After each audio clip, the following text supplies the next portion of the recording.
तस्वीर घरेलू मोर्चे पे अंतर्राष्ट्रीय स्तर पर निकल कर सामने आ रही है। सुनील सुवर्ण साहब, आपसे मैं शुरुआत करूं कि आपको क्या लगता है कि जो जिस तरीके से तेजी से माहौल बदल रहा है, उसमें किन किन सेक्टर से अब हमें बच के रहना चाहिए? अगर उस सेक्टर के स्टॉक्स वगैरह पोर्टफोलियो में हैं तो उनसे थोड़ा सा दूरी बना कर रख लिया जाए।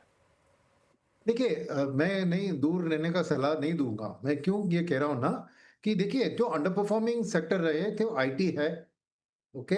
मगर मेरे ख्याल में वो खास बात एफआईआई ये सेलिंग है के सुनील जी, कारण। हाँ, आपकी हेलो? सबसे खास बात यह है कि आप किसी भी चीज़ को लेकर कभी निराशावादी नहीं रहते हैं। ये हम लोगों को व्यक्तिगत लाइफ में भी सीखना चाहिए।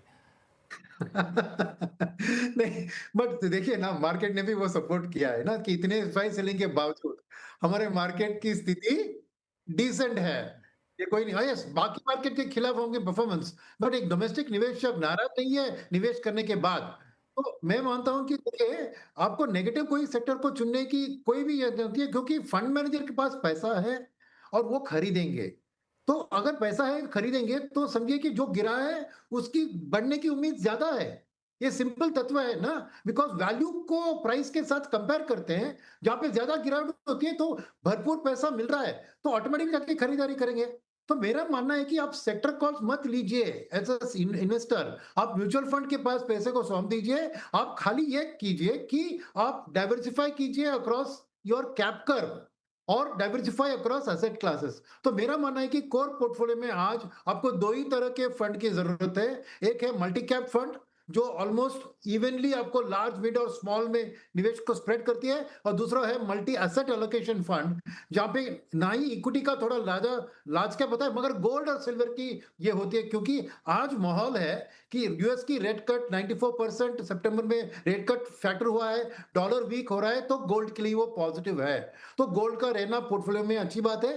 तो मैं कहूंगा कि आप सेक्टरल बेसिस पे आप गिने चुने कुछ भी मत कीजिए। आप कैप कर्व के ऊपर डाइवर्सिफाई कीजिए, क्योंकि डोमेस्टिक फ्लोस की आंकड़े देखें तो 40% टोटल फ्लोस के अंदर मिड कैप और स्मॉल कैप स्टॉक खरीदने लायक पैसा फंड मैनेजर के पास है। और जब एफआई की वापसी होगी थोड़ी बहुत एसएनपी के जो अपग्रेड के कारण वो लार्ज कैप ज्यादा खरीदेंगे। तो इसीलिए आपको एक मल्टी कैप फंड और उसके साथ एक मल्टी एसेट एलोकेशन फंड को जोड़ेंगे तो आपका काम बन जाएगा। फंड मैनेजर के हाथ में छोड़िए कौन सा सेक्टर कौन से स्टॉक को छोड़िए, छोड़िए। खरीदना है।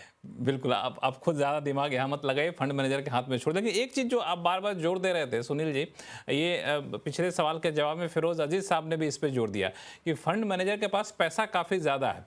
अब पैसा है तो पैसा लगाएँगे, लेकिन मेरा सवाल एक बड़ा ही मतलब मोटा सवाल ये है कि पैसा है तो पैसा कहीं भी तो नहीं लगाएँगे। पैसा लगाने के लिए तो हमें जगह चाहिए, वहीं लगाएँगे जहाँ हमें एपेटाइट दिखे, जहाँ लगे कि हाँ, इस सेक्टर में, इस स्टॉक में या फिर इस फंड में ज़्यादा ग्रोथ पोटेंशियल दिख रहा है। पैसा तो हम वहीं लगाएँगे, सिर्फ़ पैसा हमारे पास होने की वजह से हम पैसा लगा दें, ये तो पता नहीं बहुत लॉजिकल होता नहीं होगा। क्या होता है फिरोज़ साहब? लक्ष्मण जी देखिए, पैसा है, आप ये देखें कि कितना पैसा है। फंड मैनेजर के पास घना है, 150 फंड मैनेजर है, बट इंडिया के देश के पास सिर्फ 6.7% इक्विटी है। हुँ, ओके, आज आप देखें महालक्ष्मी जैसे शहर में मेरे कोलीग ने 20 करोड़ रुपए में 2800 स्क्वायर फीट खरीदा। राइट, नीचे आते हैं तो निकलना, उस गली से निकलना आधा घंटा लगता है, बट 20 करोड़ में घर खरीदा, तो पैसा तो लग रहा है। राइट, आप मैनहट्टन में इससे सस्ता खरीद सकते बट नहीं जाते। तो पॉइंट ये कह रहा हूं कि आज भी जितना भी इक्विटी में बहुत पैसा आ रहा है, सब कहते हैं यार अनाप शनाप पैसा आ रहा है, 6.7% ऑफ 950 लाख करोड़ ही आया है, 53% डिपॉजिट में है। और वो बैंक के ही दुखी हैं कि बैंकों की डिपॉजिट ग्रोथ नहीं हो रही। अब 53% से ज्यादा क्या चाहिए आपको? सो पॉइंट ये है कि इक्विटी मार्केट में पैसा आया है बिकॉज 140 करोड़ लोगों का देश है। सो वो पैसा आएगा। आप 2021 के एफआई छोड़ दीजिए, उसके बाद 4.25 साल हुए हैं, 15.5 लाख करोड़ आ चुका है अंदर डोमेस्टिक इंस्टीट्यूशनल इन्वेस्टर्स का। 15.5 लाख करोड़ उसी दौर में एफआईआई ने जीरो डाला। मेरा ये अंदेशा है हुँ। कि अगर इक्विटी मार्केट में कोई और बड़ा पैराडाइम शिफ्ट, बड़ा इक्विटी कल्ट ना भी बने, तो अगले 8 साल में 52 लाख करोड़ डोमेस्टिक इंस्टीट्यूशन डालेंगे। भारतीय बाज़ारों के लिए कल का दिन काफ़ी इम्पोर्टेंट रहता हुआ नज़र आएगा। इसके पीछे का रीज़न एक ये भी है कि जब एक्सपायरी थी उसके बाद लगातार 3 दिन की छुट्टी थी और एक्सपायरी के दिन भी बाज़ार करीब 60 से 70 पॉइंट के रेंज में ही घूमता हुआ नज़र आया था। और आपको ही पता है कि वो एक रेंज कितनी बड़ी थी और भारतीय बाज़ार अभी तक किस रेंज में फंसा हुआ है। भारतीय बाज़ार वेट कर रहा था ट्रंप और पुतिन की मीटिंग का, वो मीटिंग ख़त्म हो चुकी है। उससे ऐसा तो कुछ निकला नहीं जिसकी वजह से कोई बड़ी चीज़ देखने को मिली, लेकिन फिर भी एक संकेत जो आए हैं वो टैरिफ को लेके आए हैं कि जो 25% एक्स्ट्रा टैरिफ लगाया गया है उसमें राहत मिलती हुई दिखाई दे सकती है। और अमेरिका अब जो प्रतिबंध लगाने वाला था कि कोई भी देश रूस से तेल इंपोर्ट नहीं करेगा, लेकिन अब उसमें फिर से छूट मिलती हुई दिखाई दे सकती है। और ये जो मीटिंग हुई है वो एक सफल मीटिंग भी कह सकते हैं, क्योंकि जो अब दूसरी मीटिंग होगी उसमें ही फैसला होगा कि क्या कुछ किया जाएगा, क्या युद्ध ख़त्म होगा या फिर ऐसे ही चलता रहेगा। ये चीज़ें एक तरफ है, लेकिन इंडियन मार्केट के लिए कोई ऐसी खबर है नहीं जिसकी वजह से लगे कि भारतीय बाज़ारों में कोई बड़ी रिकवरी या कोई बड़ी तेज़ी देखने को मिल सकती है। FIIs की भी भारतीय बाज़ारों में लगातार सेलिंग ही देखने को मिल रही है। जब तक FIIs की बाइंग नहीं आती है तब तक कोई ऐसे शुभ संकेत भारतीय बाज़ारों की तरफ से देखने को नहीं मिलने वाले हैं।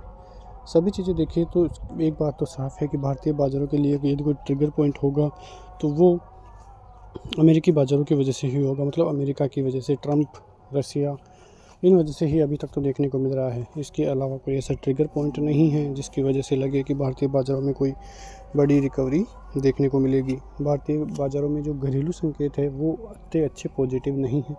क्वार्टर 1 के नतीजे तो आपने देखे ही थे कि किस प्रकार के क्वार्टर 1 के नतीजे थे, और इसके अलावा भी कोई संकेत नहीं है जिसकी वजह से कोई बड़ी रिकवरी के चांसेस देखने को मिले।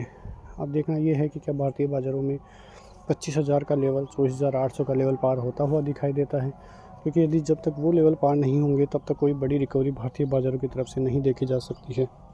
और वो रिकवरी होने के बाद भारतीय बाज़ार आराम से ऑल टाइम हाई लगाते हुए नज़र आएंगे। अमेरिकी बाज़ारों में ऑलरेडी ही ऑल टाइम हाई लगते हुए नज़र आ रहे हैं, लेकिन इंडियन मार्केट्स में इतनी ज़्यादा तेज़ी देखने को नहीं मिल रही है और वहाँ से ऐसे कोई संकेत भी आते हुए नज़र नहीं आ रहे हैं जिसकी वजह से लगे कि भारतीय बाज़ारों में कोई बड़ी रिकवरी के चांसेस देखने को मिले।